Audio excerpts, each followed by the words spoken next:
এদিকে সাতক্ষীরা এক আসনে নির্বাচনী উত্তাপ এখন তুঙ্গে। মোট 5 জন প্রার্থী রয়েছেন এই আসনে। তালা আর কলারোয়া উপজেলায় চলছে নির্বাচনী প্রচার।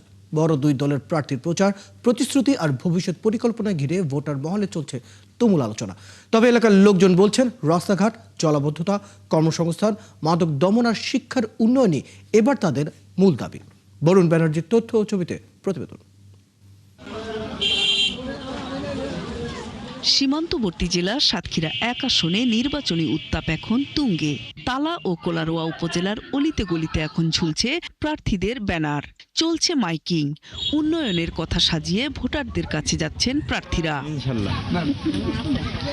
এদিকে এলাকার লোকজন বলছেন, সড়ক যোগাযোগ, জলাবদ্ধতা, মাদক দমন, কর্মসংস্থান আর শিক্ষার মান উন্নয়ন যিনি করবেন তাকেই তারা ভোট দেবেন। সন্ত্রাস, চাঁদাবাজ, আমরা যাতে সবসময় স্বাধীনতাভাবে চলাফেরা করতে পারি, যাতে কোনো অসুবিধা না হয়, আমাদের ছেলেপেলে যাতে সুন্দরভাবে পড়াশোনা করতে পারে, সেই তাদেরকে আমরা ভোট দেবো। শিয়া বাটার ও ভিটামিন ই সমৃদ্ধ লিলি বিউটি সোপ, তারুণ্যময় উজ্জ্বল ত্বকের জন্য। রিমার্ক এমন প্রতিনিধিকে ভোট দেবো যে আমাদের দুঃখ কষ্ট, যে প্রতিনিধি বসবে আমাদের সুযোগ সুবিধার পাশে দাঁড়াবে। অনেকেই মনে করছেন বিএনপির মনোনীত প্রার্থী হাবিবুল ইসলাম হাবিবই হবেন তাদের যোগ্য নেতা। অন্যদিকে জামায়াতের মনোনীত প্রার্থীর পক্ষেও রয়েছে বড় জনসমর্থন। এদিকে বিএনপির মনোনীত প্রার্থী হাবিবুল ইসলাম হাবিব জানান, হিন্দু সম্প্রদায়ের নিরাপত্তায় তিনি দীর্ঘদিন কাজ করেছেন। আল্লাহ রাব্বুল আলামিন আমাকে মুক্তি করেছেন, এজন্য আল্লাহকে শুকরিয়া জানিয়ে আমার দ্বিতীয় জীবন শুরু হয়েছে। এই দ্বিতীয় জীবনের শেষ দিন পর্যন্ত আপনাদের পক্ষে, এই তালা কলরার মানুষের পক্ষে উৎসর্গ করার দৃঢ় ব্যক্ত করছি।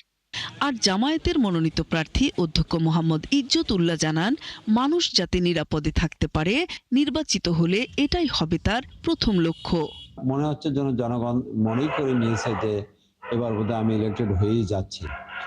এগুলো আসলে আমি তো বিশ্বাস করি যে জয় পরাজয় এটা নির্বাচন একটা মানে বিরাট প্রতিদ্বন্দ্বিতার ব্যাপার, জনগণের সমর্থন এটা অর্জন করার ব্যাপার। অন্যদিকে মাঠে সক্রিয় জাতীয় পার্টির জিয়াউর রহমান, তিনি জানান, তালা কোলারোয়ার মানুষের জাতীয় পার্টির প্রতি আলাদা একটা ভালোবাসা রয়েছে। সাতক্ষীরা এক আসনে এই 3 জন প্রার্থী ছাড়াও আরো 2 জন প্রার্থী রয়েছেন। মোট ভোটার সংখ্যা 4,92,108 জন। নূর তাজমিন, ৭১।